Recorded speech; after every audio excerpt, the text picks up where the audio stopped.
Gobeithio mercher, mae'r hael mas. Gwion, beth oedd eich afbwyntiau heddi da?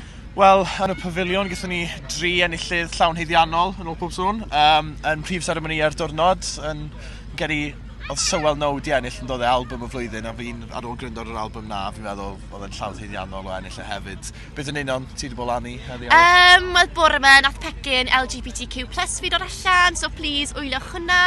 A ges i sgwrs diddorol gyda Simon Brooks am ei lyfr newydd, a neu pecyn allan o hwnna fyd, felly bydd hwnna allan bore fori. A ie, just joio really, be amdano ti? Bues i fan hyn, bore yma, am 11 o gloch gyda boes cam sefyll, Ben Peris, Steph Leonard, buon ni'n trafod popeth am bildrod a, wel, dim lot o stwff am bildrod hefyd.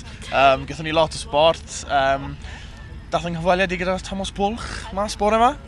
A y podcast nes i gyda Dom James a Lloyd Lewis. Oedd tua 20 munud o podcast, really nice, nes i neud gyda, nes i really joio neud e, so fi falch bod hwnna mas heddi. Maes B nôl heno? Maes B nôl heno, ti'n gwybod beth i chwarae? Mae Gwilym na, fi'n credu bod Tsunami na. Cym Hon i fod, fi'n credu, a wedyn Llwyfan y Maes, Candelas, a wedyn Adwaith yn Cymdeithas heno. A fi'n rhywbeth Adwaith tôn o sfori.